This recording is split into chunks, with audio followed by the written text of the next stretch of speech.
Verið velkomin í Hljómahöll, þar sem fullkomin aðstaða fyrir árshátíðir, veislur, ráðstefnur og viðburði af öllum stærðum og gerðum. Við þjónustum þinn viðburð frá A til Ö. Nánari upplýsingar á hljómahöll.is.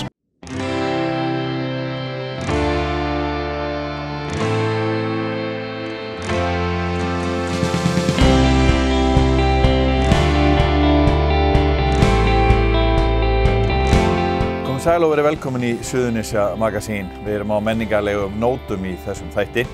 En framöndan safnahelgi á Suðurnesjum og menningarvika í Grindavík. Við kíkjum í byggðasafn Reykjanesbæjar og sjáum hvernig munir frá fyrri tíð eru varðveittir fyrir framtíðina. Í þættinum tökum við einnig hús á Jóni á Skála. Hann 98 ára og elstur Grindvíkinga. Leikfélag Keflavíkur að setja upp revíu þar sem spaugað með bæjarbúa. Og skoðum við nýstárlega skólastofur í Holtaskóla í Keflavík. Við byrjum hins vegar í byggðasafninu sem ætlar að opna dyr sínar fyrir gestum og gangandi á safnahelgi á Suðurnesjum. Hvað svona merkilegt við þetta hús og hvað merkilegum munir eru hérna inni? Já, það nú ansi mikið af merkilegum munum vegna þess að það nú komin 75 ár síðan að Ungmennafélag Keflavíkur stofnaði byggðasafn Keflavíkur og á þeim árum hófst raunni skipulögð söfnun og varðveisla mun og mynda hérna á þessu svæði sem að síðar fór allt inn í byggðasafnið eins og það þekkjum í dag þegar byggðasafnið var stofnað formlega fyrir 40 árum af bæjarfélögunum og þetta nú orðnir meira en 60.000 gripir sem allir eru skráðir og flokkaðir og aðgengilegir hér í hillum í þessu húsi og við erum svo lánsum að hafa gott pláss utan þetta þannig að við getum gengið vel frá þessu í hillum og hérna þannig að það það vel frá þessu gengið að fólk hefur nú bara gaman að labba hérna og skoða í hillurnar þar sem allir munir eru skráðir eins og ég segi og við erum búin að mynda það búið að taka myndir af næstu 70% af öllum safnkostinum, af öllum þessu 60.000 munum sem að við erum smá saman að setja hérna inn í sarp.is sem sameiginlegur vefur fyrir öll safn á landinu og þar getur fólk leitað og flett upp munum og minnum hérðan og séð skráningar og myndir.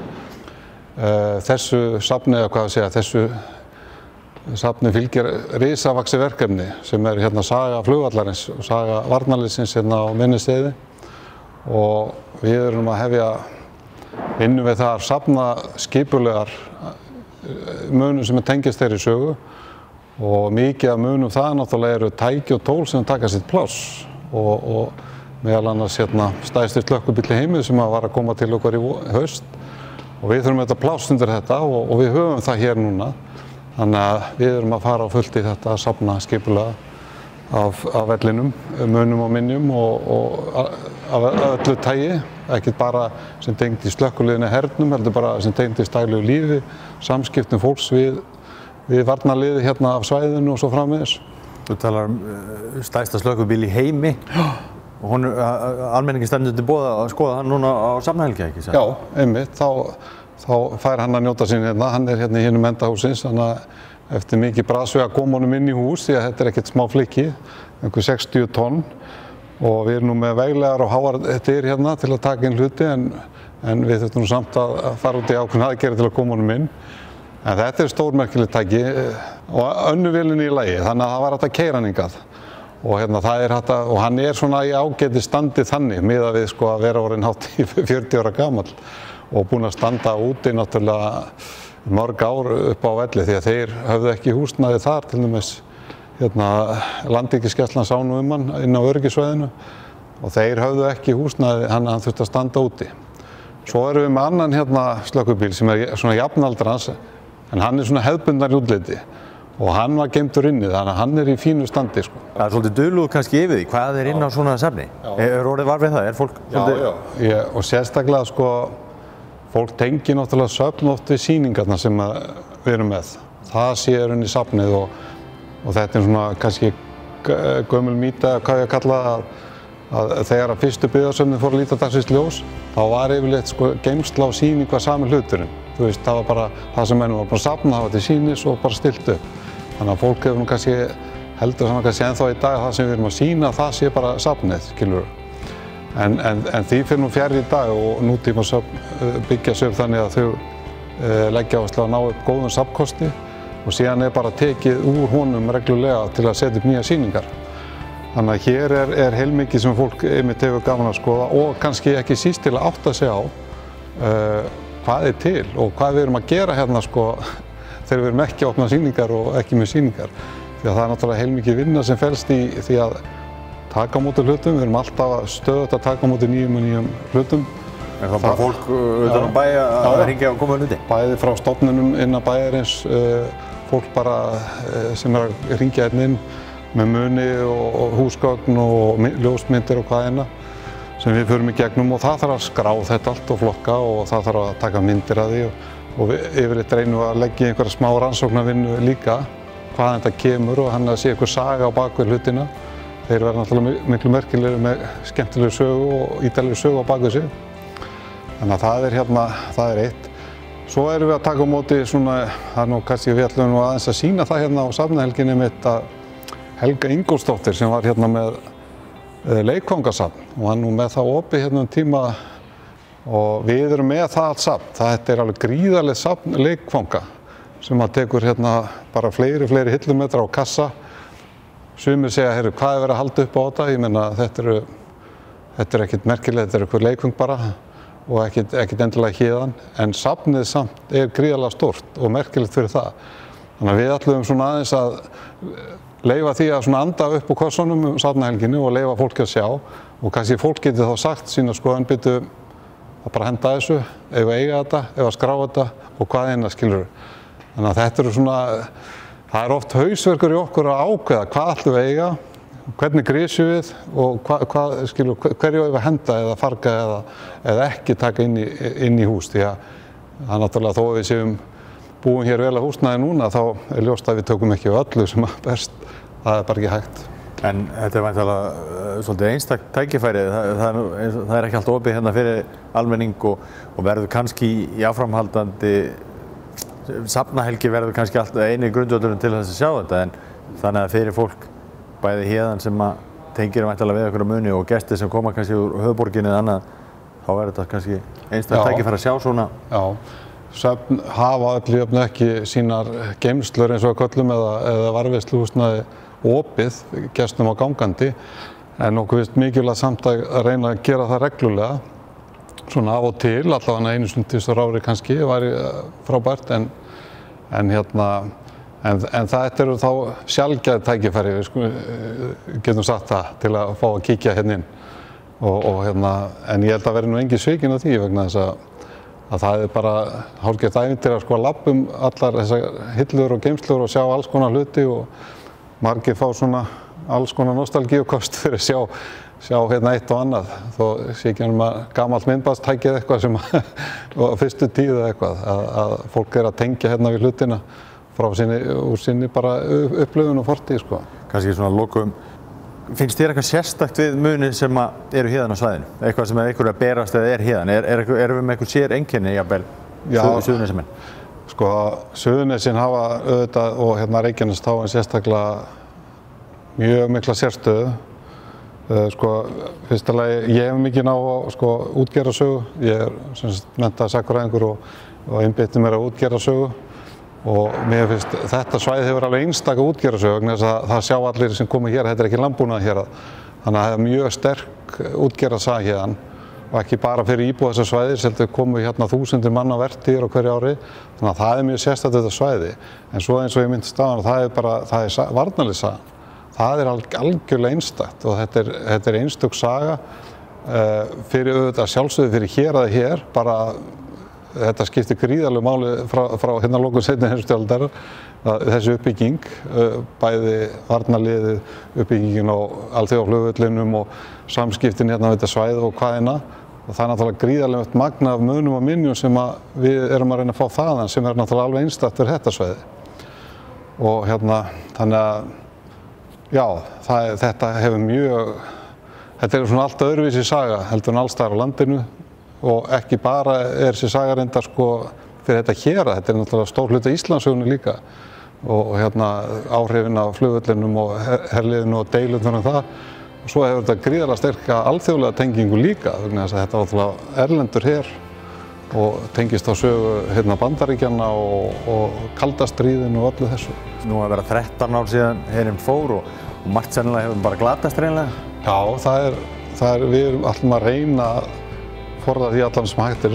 Okkur gruna nú að margt liggi hér í húsum bara í Keflavík sem fólk var að taka af sig bara af vellinum bara í gegnum tíðina. Og ætlum að reyna að fara að ná utan það og sýning sem við ætlum að setja upp í sumar, hún á að vekja athygli á þessu átaki og fá fólk bara til að koma og allan láta okkur vita af því hvað til, þannig að við vitum af því þess að þetta fá lána eða hvað sem er. En sagan náttúrulega hvarfheldur ekki þegar herinn fór 2006. Það er enn eitt merkilegt tilbrigði við þessa sögu er að allt í einu tóku við 3000 manna draugaþorpi, skilurðu. Þarna var bara allt skilið eftir, íbúðir, hús, stofnanir, jafnvel spítar með öllum tækjum í og allt, skilurðu. Og bara gjöra svo vel eitt tómt þorp, hvað ætlum við að gera við það? Þannig að hvernig sú þróun hefur verið er bara mjög merkilegt. Og ekki hefur nú dregið umsvifunum á Keflavíkurflugvelli. Það er nú orðin ein helsta lífæð landsins. Þannig að þessi saga heldur áfram.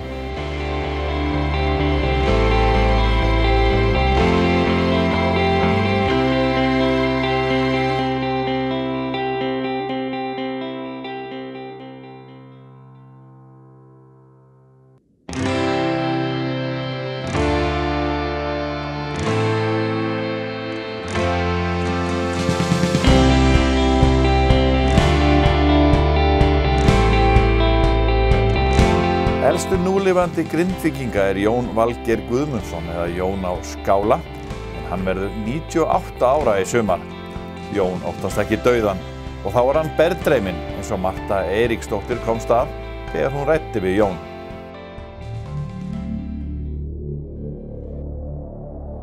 Og ég heiti eftir afa mínum og ömmu og þau dóu sama ári og ég fæddist. Hvenær fæddistu, Jón? Fæddur 1921. Hvaða dag ertu fæddur? 4. júlí. Já, þannig að þú fæddist sumarið? Já, þegar lömbin voru að koma. Og mér var gefin gefið grátt lamb þegar ég fæddist. Og það var mikil happakindi svo allt hefur verið hjá mér daglega. Hefur alltaf verið lukka í kringum þig, Jón? Já, alltaf verið lukkað. Og út af hverju þakkarðu það að lukkan hefur... Ég þakka bara það til bara almættinu.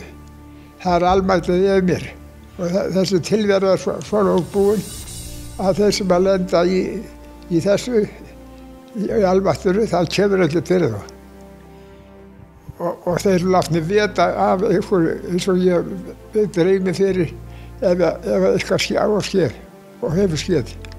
Já, þannig að þér finnst þú vera það tengdur Guði almáttugum að þú veist alveg nákvæmlega hvað mun gerast og segð okkur meira um þetta og þessa fullvissu, þú ert svo fullviss að lukkan sé yfir þér.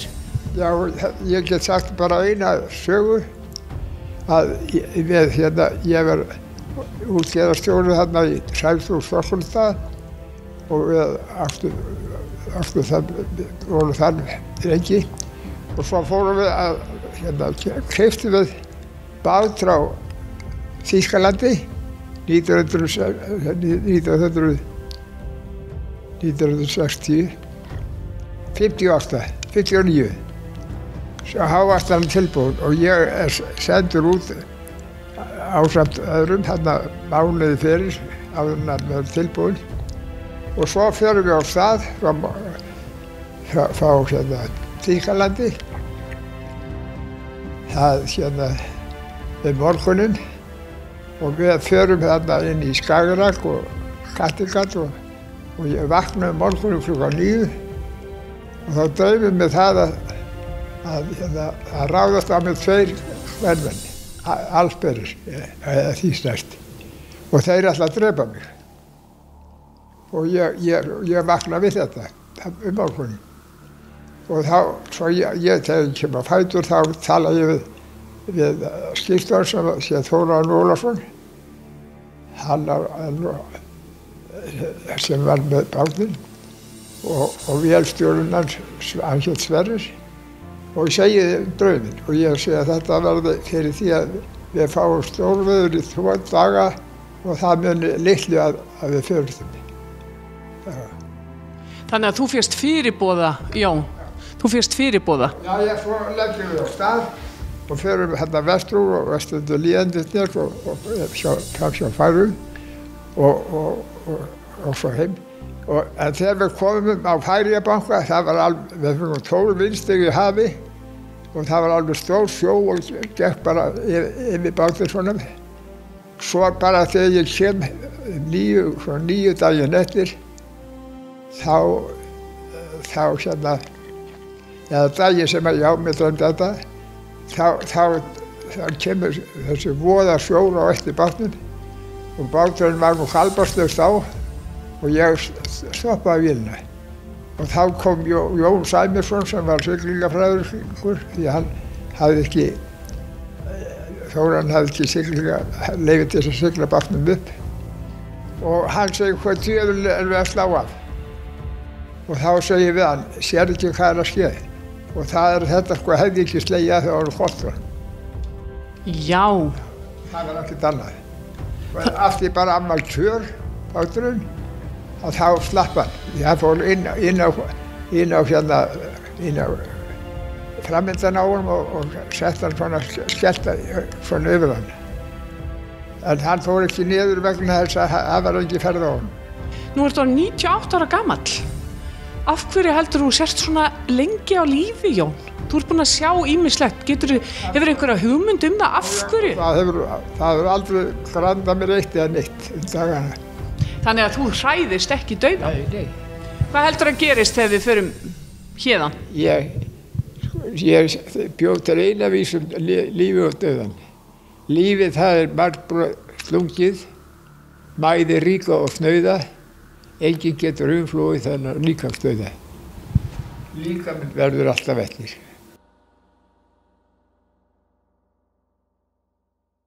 Leikfélag Keflavíkur frumsýnir þessar mundir nýja revíu sem heitir Allir á Trúnó.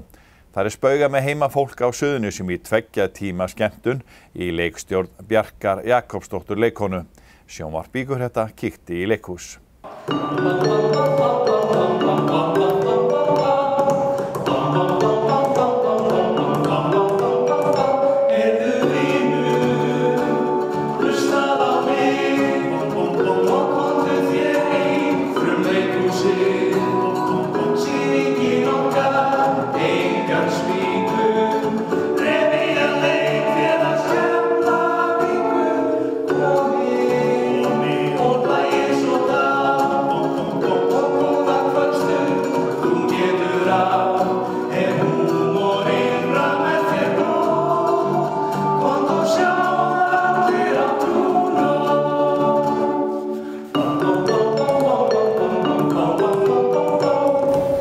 Strákar, viljið segja mér aðeins frá þessari revíu sem í gangi núna í leikfélagi Keflavíkur?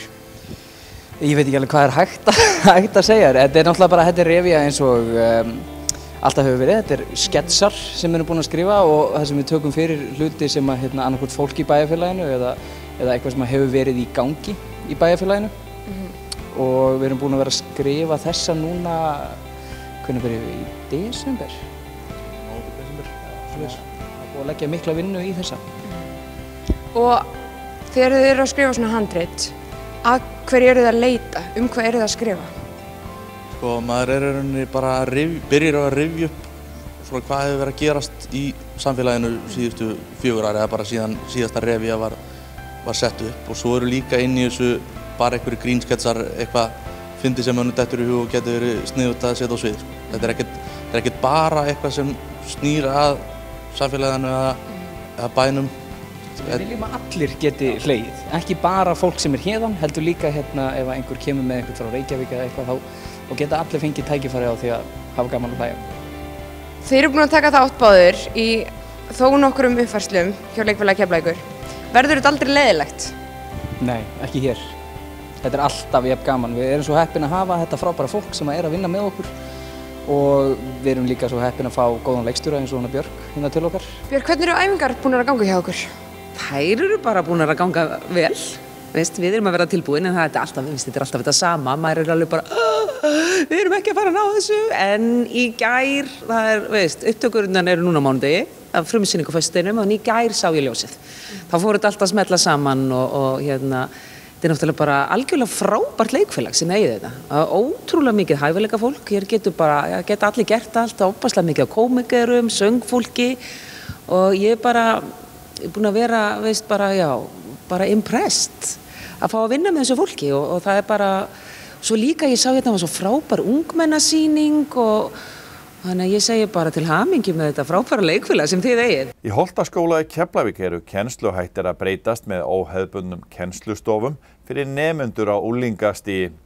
Hefðbundin húsgögn víkja fyrir grjónapungum og sófum og aðstoðarskólastjórinn segir vellíðan vera grunninn að svo mörgu. Komið með okkur í skólastofu framtíðarinnar. Ef við ákveðum bara að hugsa út fyrir ramman og losa okkur við bara flest hefðbundi sem er í kennslustofu í dag og það er til dæmis, eins og sér það er ekki mikið kennsluborð og hefðbundna stóla heldur ákveða við bara að setja nýtt inn og erum búin að vera að skoða það og setjum inn sófasett og grjónapúða og ringborð og svoleiðis til að breyta því hvernig krakkarnir vinna í skólanum. Gera þetta meiri stofu heldur en kennslustofu? Já, meiri svona eins og setustofu. Setustofu og vinnustofu. Þú hefur vinnuborð ef þú vilt og þú hefur lenestúl ef þú vilt halla þér og þannig á allir að velja sér vinnuaðstöðu eftir aðstæðum og hæfi, hvað hentar hverjum og einum. Mér langar að spyrja, er þetta eitthvað sem aðalnámskráin er að boða? Já, samkvæmt þessum grunnstoðum aðalnámskránar þá er þetta ein af þeim, til dæmis með lýðræðið, að við erum búin að vera í samstarfi við nemendur að þróa þessa hugmynd og athuga hvað þeim finnst þetta og þetta hefur jákvæð áhrif og þau taka þátt í ákvarðanatökun og líka í hvernig við röðum upp í stofunar, bara það. Þau eiga til dæmis dundatöflun, hvað heitir þetta þarna? Ég þekki ekki nafni lengur. Töfluna. Það er aðgengi fyrir þau þar. Við erum með kennaraborðið aftast í stofuna því að taflan er þeirra. Þau geta skrifað á hana og nota hann sem vinnutæki. Hvernig finnst ykkur þetta að hafa komið út? Þið byrja á þessu í haust. Hvernig finnst ykkur þetta að hafa komið út? Bara strax fyrstu dagana tók ég eftir hvað krakkarnir svona dempuðust niður. Þau urðu rólegri, þeim leið betur í þessu umhverfi, þau urðu afslappaðri. Og það yrði minni bara læti í stofunni og það var bara rosa þægilegt svona vinnu andrúmsloft. Hvernig líður krökkunum í þessu námi? Getið eitthvað frætt með það? Við ákvaðum að taka svona formulega könnun á því við Telma og gerðum könnun hvað finnst þér gott við nýju kennslustofuna og hver eru gallarnir, kostir og gallar og það voru eiginlega engi gallar sko. Gallarnir voru að vantaði fleiri tölvuborð og skólastjórnendur rættuðu því bara. Vantaði fleiri grjónapúða. Já, fleiri grjónapúða við bættu við húsgögnum, en kostirnir tvímælalaust bara í forgrunni. Þau töluðu sjálf þau myndu ná að einbeita sig betur, þeim liði betur, þau væru rólegri, það væri meiri svona vinnufriður í skólastofunni. Þetta voru svona helstu atriðin sem þau töldu upp. Ég bara trúi því að á þeim stað þar sem þið líður vel, vellíðan sé lykillinn að svo ótrúlega mörgu. Þannig að það fólk kemur inn í svona, þetta er 500 manna vinnustæður, ef við tökum það, að þó er svo mikilvægt að þið líði vel. Og það gerast bara svo ótrúlega miklir hlutir og stórir hlutir þegar þið líður vel í því umhverfi sem þú ert. Og þess vegna erum við svo opin fyrir því að þróa þetta einhvern veginn í það áttina þannig að nemendur líði sem allra best í skólanum. En ég tek alveg undir það með, ég veit ekki hvort að maður sé alveg tilbúin í að setja þetta alveg á yngsta stigið, 1. til 4. bekk, hvort að breyta svona skólastofunni þar. En mér finnst þetta ótrúlega góð byrjun á þessari skólaþróun að taka unglingastigið og byrja á unglingastiginu. Þetta er mjög kósí, það er skemmtilegt að vera í fyrstu 2 tímum til dæmis, þá maður ekki að setja í stólum og eyðileggja sér bakið. Og mjög kósí bara að geta unnið til dæmis bara í iPadunum sínum og svoleiðis og ég verið í grjónapúða og njótið sín. Hvað finnst þér íslensku námi? Ég sé að þið eru að læra gömlu Íslendingasögurnar, eru að lesa í þeim og vinna verkefni úr þeim. Hefur áhuga á því sem þú ert að læra? Mér finnst þetta persónulega mjög merkilegt út af því að ég fíla Íslendingasögur mest að þessu öllu. Ég er kannski ekki mikið í málfræðinni kannski, en eins og þegar kemur af íslenska tungumálum þá nýt við mín mjög mikið í námi. Finnst þér íslenskt tungumál verið þess virði að varðveita það? Mjög svo, þess vegna þoli ég ekki þegar Íslendingar tala til dæmis ensku við hvern annan þótt að ég geti bara að tala íslensku. Leið og við þökkum ykkur fyrir áhorfið, rétt að minna á aðra miðla okkar hjá Víkurfréttum. Við erum með Víkurfréttir sem kom út vikulega og dreift inn á öll heimili á Suðurnesjum. Í þessari viku var blaðið 32 síður og troðfullt af áhugaverðu efni fyrir fólk á öllum aldri. Einnig erum við öfluga á vefnum. Þar er vaff.is með alla fréttirnar frá Suðurnesjum og kilvingur.is með golffréttir alla daga ársins. Við erum á Facebook, YouTube og Twitter. Þá má sjá þennan þátt og eldri þætti sjónvarps Víkurfrétta á vefsíðum Víkurfrétta og Hringbrautar. Við hvetjum ykkur til að standa með okkur vaktina og koma með ábendingar áhugavert efni í alla okkar miðla. Það má senda okkur ábendingar á netfangi vaff hjá vaff.is. Við verðum aftur á sama stað í næstu viku með áhugaverðan þátt frá Suðurnesjum. Þar kynnumst við meðal annars matarmönnum sem eru 2 ungir menn með ástríðu fyrir góðum mat en þeir eru með skemmtilega dagskrá á Instagram. Hér er smá sýnishorn frá þeim. Kryddið, það er svona fest að fæða út í smjörið. Smjörið er grunninn að marinera kartöflurnar meðan það er að steikja þær og lyktin sem er að fara að koma núna, hún verður... Ég er strax að þetta finnir lykt. Oh my god, hún er náttúrulega bara gegn. Já, það eru áhugaverðir þættir í hverri viku. Þangað til næst, verið þið sæl.